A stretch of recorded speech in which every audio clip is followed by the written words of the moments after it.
السلام عليكم ورحمة الله وبركاته. اليوم جبت لكم قصة من الواقع التونسي وصارت هالأيام اللي فاتت. تحكي صاحبة القصة على حكايتها.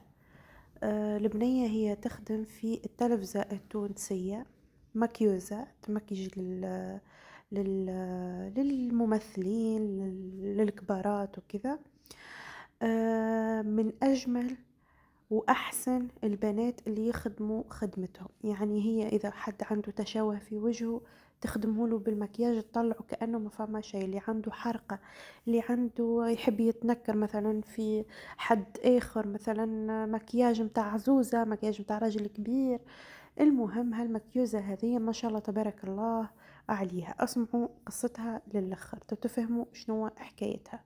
صاحبة القصة هي صغيرة في العمر، بس خدمتها ما شاء الله واجتهادها في الخدمة متاعها واتقانها خلاها توصل مراتب فيسع المراتب اللي حتى حد ما وصل لها، بس هي وصلت لها. يعني هي رقم واحد في المكياج. بديت ما شاء الله عليها تخدم أمورها أوكي في تونس، ومن كثر ما هي متقنة وهي أوكي طلبوها في الخليج العربي، مشيت تخدم على روحها.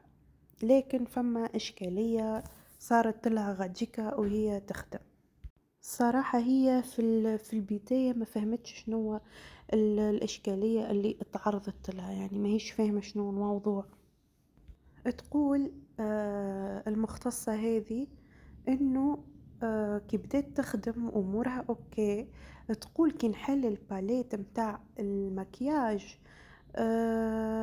الباليت هي بالنسبة للنساء تعرف، يعني الباليت هي متاع الظلال اللي على الرمش من فوق، بس للرجال اللون اللي يحطوه فوق الجفن مكياج. توضيح صغير يعني. تقول وليت كي نحل الباليت نشوفها كحلة، ما نشوف حد شيء. الالوان اللي نخدم بيهم، الالوان اللي انا ان نحطهم على ما عادش نشوف جوست اني نحل الباليت.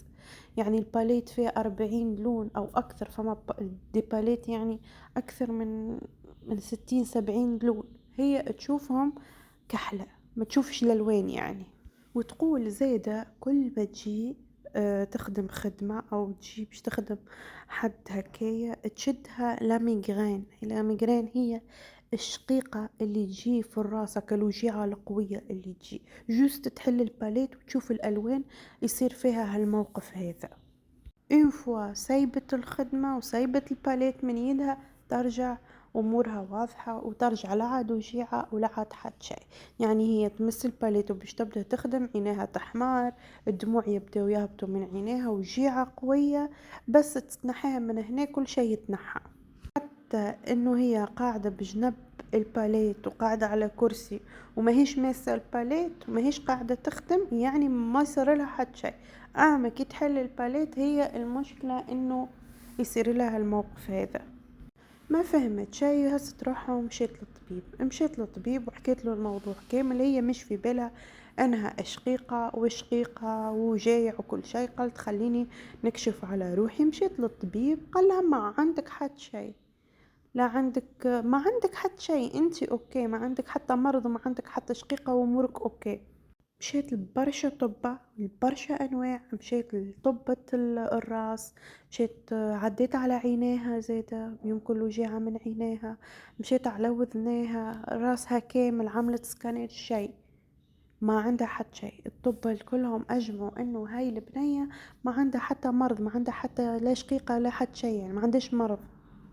فما نقطة زادة صغيرة، النقطة هذية انه هي اذا شافت الالوان خارج الباليت متاع المكياج وتشوف الالوان وتشوف كل شيء.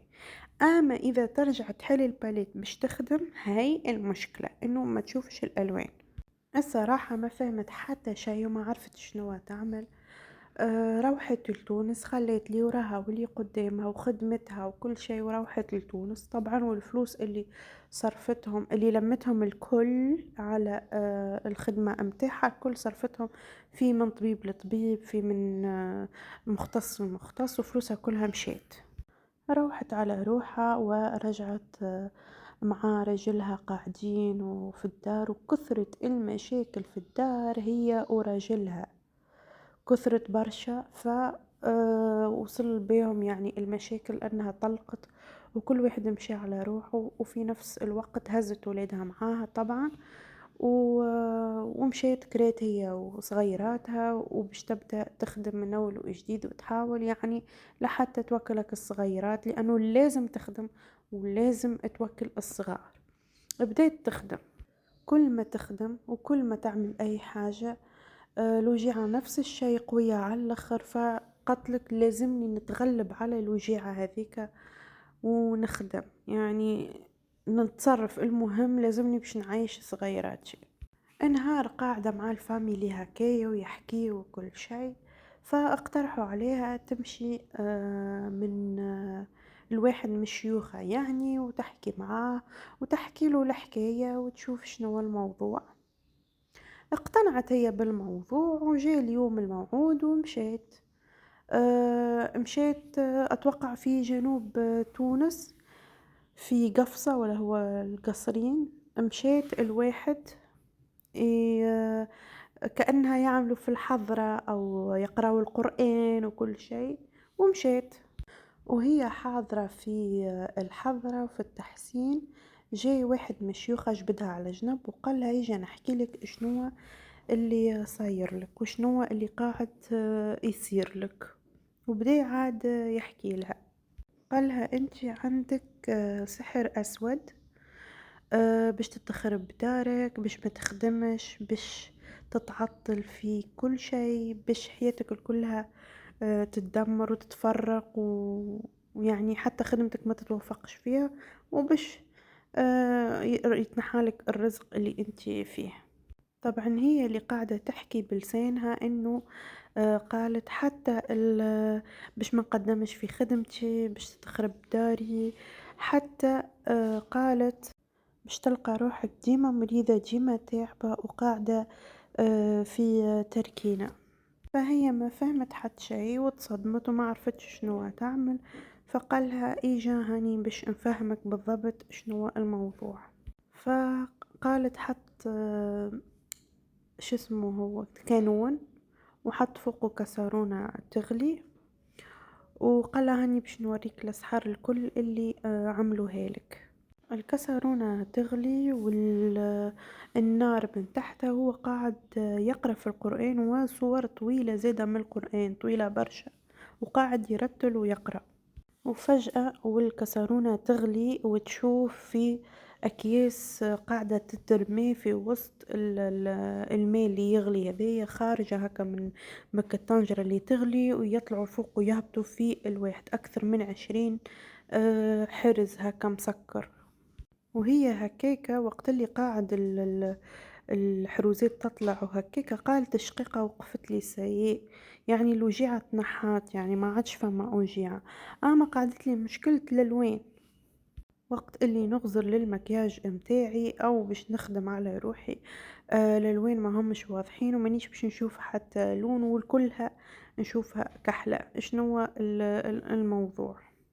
فغزر لها الشيخ وقال لها اسمعني هاني باش نقول لك حاجة يا بنيتي وافهمها بالكدا. قال لها انتي كتبولك حاجة بدم الفكرون، الفكرون اللي هي السلحفات، كتبولك بدم الفكرون وحطوا معاهم طلاسم وحطوا معاهم برشا خزعبلات من عندهم ورميوها في البحر.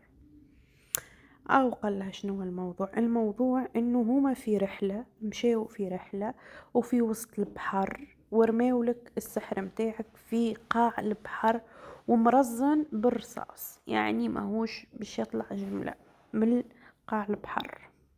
وصعيب صعيب برشا انه باش يتنحالك هالمشكلة هذه. اما قالها لازمك يعني تحسن روحك ديما بأذكار الصباح وأذكار الليل، وديما ديما تقرأ سورة البقرة وما تتوقفش على صلاتك أبدا. وإن شاء الله هذايا بإذن الله كل فترة ينقص شوية شوية شوية لين يتنحى، ينقص على الآخر يعني إن شاء الله. المهم أنتِ تحافظ على واجباتك الدينية، تلتزم فيهم برشا. فتحكي المرأة قالت البنية هذه المكيوزة، قالت أنا توا قاعدة ملتزمة أموري واضحة، ومرات نشوف الألوان مرات ما نشوفهاش، فاستعنت بولادي ربي يحفظهم إن شاء الله، أنهم يكتبوا لي الألوان تحت الألوان الموجودة، يكتبوها وأنا نشوف يعني الكتيبة ونخدم عليها. ومسكينة البنية بالرغم من أنه العذاب اللي تعدت بيه والمشاكل والحكايات اللي صارت لها الكل باقي تخدم واقفة على ساقيها، ومن أحسن المكيوزات اللي في تونس، وشغلها ياسر طيارة وياسر محلاه. وشنو باش نقولكم، الله الله يكون في عونها. ما تنسوش تعطيونا رأيكم في القصة واشتركونا في القناة. باي باي.